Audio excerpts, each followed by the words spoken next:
Hi, I am Michael Ward, and I'm back with you. And you're back with me for another episode.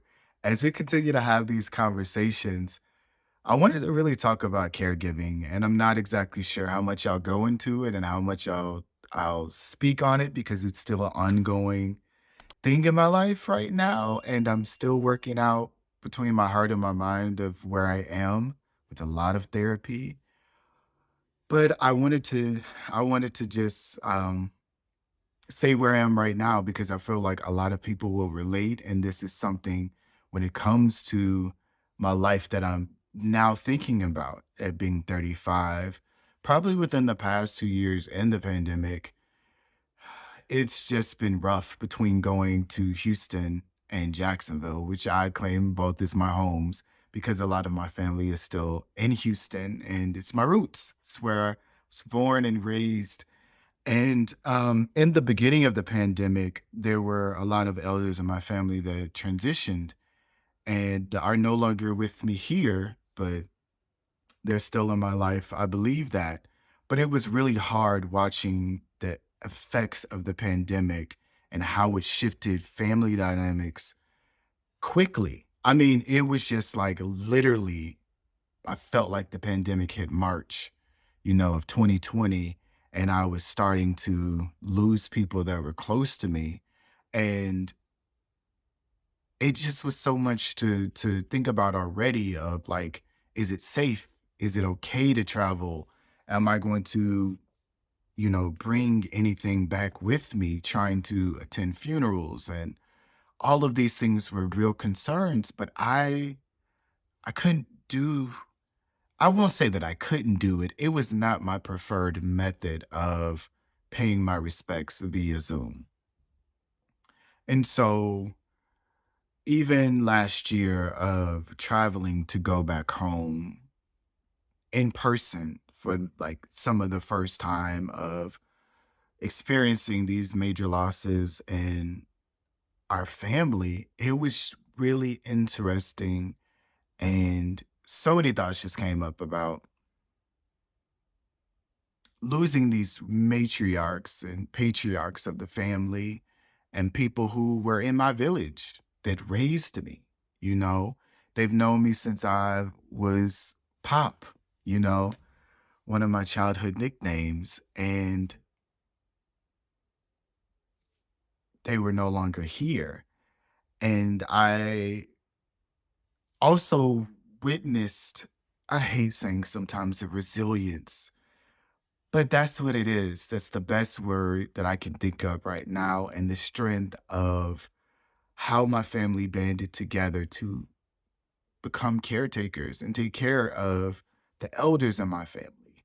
And that really had me thinking in my own life of realizing my mortality. I think that's the big thing. I realize now in my mortality, not to say that I didn't before that I could pass, but more so than ever, it made me want to really examine that I am getting older. And will somebody be there for me in my time of need if I need a caretaker? That really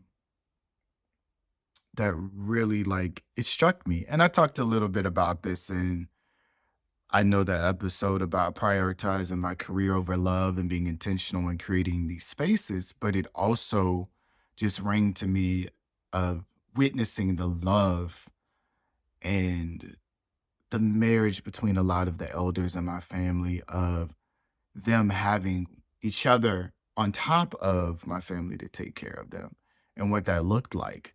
And will I have that in my life is maybe the main thing I'm trying to say. And it made me just like realize I'm getting older. And am I confident in being the gay uncle? I think a lot of caretaking um too within my life has been about my babies, as I call them, although they're teenagers. Some of them are teenagers and they're getting older, but I call them my babies. And I've been able to be that gay uncle to them and be in their life.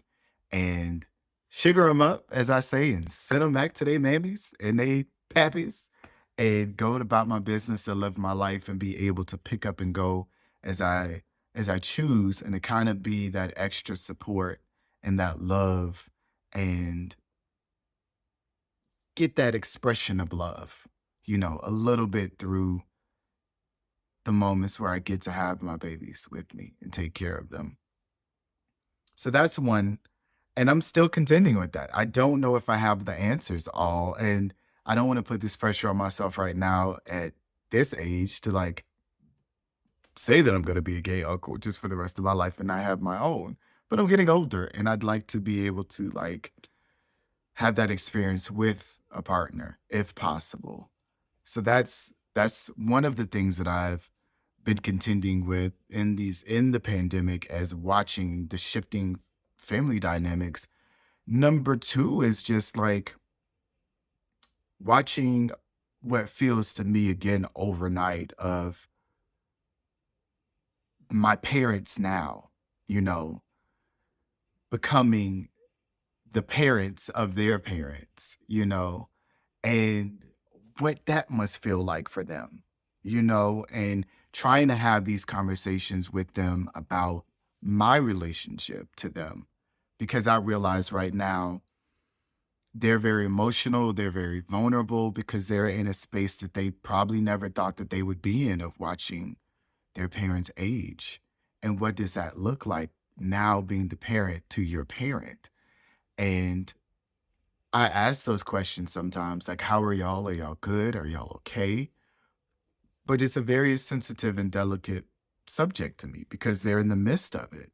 And I'm now asking them, how can I support them? You know, because they're parenting their parents. And in some ways, I feel like I'm parenting my parents, but I'm still like a little bit, I don't want to say, in their eyes, I think I am and will forever be their child because that's just biology. But I am now becoming more of an adult, I think, to them by going through this process.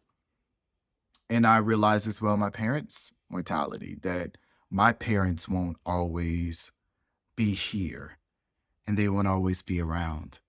And I don't want to think about that, honestly. But it has to be said of like, is everything taken care of for y'all? You know? And witnessing the strength and the beauty of their relationship and how it shifted, even as far as I can see, it shifted the ways that they show love and express love to one another within their marriage. It blows my mind. It absolutely blows my mind. I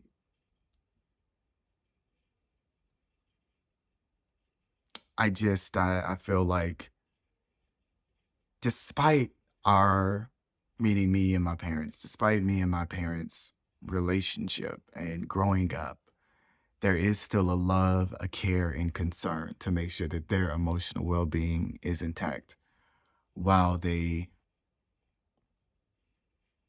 are now caretakers, you know?